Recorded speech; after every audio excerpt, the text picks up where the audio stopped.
Thank you a lot for being here. I'm from a country called Azerbaijan. It's usually introduced and known as a country that hosts Eurovision, Formula One, and it's going to host upcoming COP29 climate conference in November.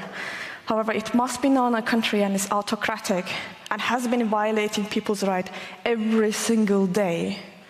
Throughout all my life, I have seen only one family ruling, Aliyev's.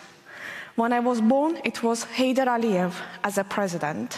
When I went to school, it is Ilham Aliyev, his son, a president. And I went to college, Mehriban Aliyeva, Ilham Aliyev's wife, is appointed as a vice president. As you could see, I have never been able to influence anything with my vote. And same goes to millions of Azerbaijanis who have never had a free and fair election in Azerbaijan. When the first time in 2003, Ilham Aliyev declared himself a president, thousands of Azerbaijanis went outside. Everybody protested, but the police cracked down on protesters. They killed people, they tortured them, they detained them. And I still remember my uncles coming in home covered in blood, not only me, but thousands of children in my school and all over Azerbaijan had their loved ones covered in blood coming home. But we are resilient.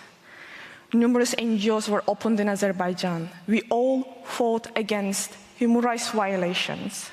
When in 2012, there was colored revolution around the world, and also in our neighborhood, we had hope. We had hope for a better future. But it also instilled fear into Ilham Aliyev.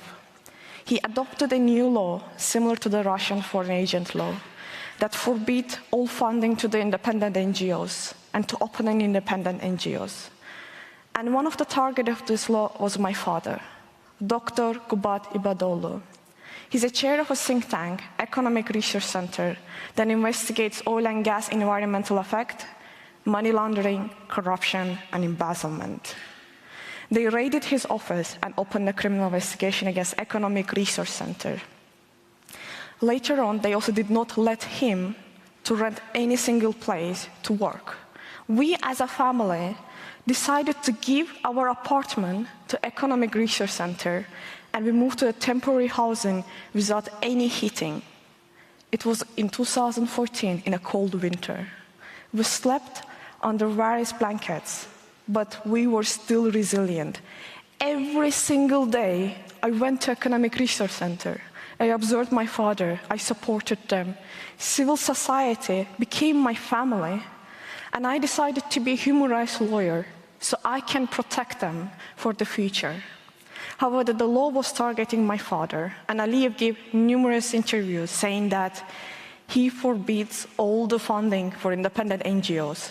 There's no space for European values in Azerbaijan, meaning that there's no space for human rights and democracy in his own country. We had to get exiled to USA. However, after a year, I decided to go back alone because I wanted to be a human rights lawyer and I had to study in Azerbaijan. Even from the first years of my studies, I already was working in human rights cases because we do not have enough human rights lawyers in Azerbaijan. There was ocean between me and my dad, but we did not skip a single call. We had calls every day, as he's my best friend, and he's my supporter, and he's my mentor, and it meant a lot for me. In Azerbaijan, I found my gender identity, I found my community, and I decided to be specialized in LGBT rights. With feminist movement, we organized protests. And on those protests, I was also detained. The police crushed my ribs, also my kneecaps. When I was observing parliamentary election, I was tossed out from the room. And however, I returned back, even though they injured my neck discs, and I can only sleep still with a neck pillow. But I went back because I had to protect people's free and fair election. I have a duty. To further continue my education, I decided to go to Sweden to study international human rights law, LLM, at Lund University, where I'm still based right now. And it was completely different what I have experienced in Azerbaijan. I was continuing my activism, but people were able to criticize their government. they were able to protest. This was something that we Azerbaijanis has never been able to imagine in our whole life. However, my peaceful years in Sweden were turned upside down. When my dad and my mom was visiting Azerbaijan, their car were crashed by police cars. They were physically dragged from inside. My mom's had all over her body in bruises. She had knots on her head. They took them to organized crime department where they torture Azerbaijani activists in its basement. We couldn't have any news from them. And this arrest created a chilling effect in our civil society, because the idea was born: if the London School of Economics professor, Dr. Gubad Ibadoghlu, can be treated with this much brutality, that means anything can happen to anybody without any consequences in Azerbaijan. However, you will ask, what has my dad done? What did he research that led this much aggression against him? He's a part of UN Coalition Against Corruption, Stolen Asset Recovery Group. What they do, they investigate money laundering, and they also try to find a way to get that money back to us, to people. He registered an initiative in UK, in London. It's a foundation for scholarship for Azerbaijani students. And the idea was that the money that UK government confiscated from Azerbaijani elites will come to that foundation. And first time in our history, we Azerbaijani youth, we students, were able to benefit from oil and gas revenues. And that's what angered Ilham Aliyev and the regime. It wasn't only that. They also tortured him in detention center. He did not have access to drinkable water. He did not access to proper food, medication, doctor visit. He was not allowed to be even visited by International Committee of Red Cross, International Rehabilitation Center for Torture Victims. They put white bright light 24 hours on. They will intimidate him, so he could not even sleep any single second. Aside from that, they were also continuing a smear campaign on internet. They were spreading misinformation. They were also posting mine and my dad's pictures with LGBT flags, because Azerbaijan is most homophobic country in Europe for more than 10 years. They wanted to humiliate us in Azerbaijan. However, it did not stop us.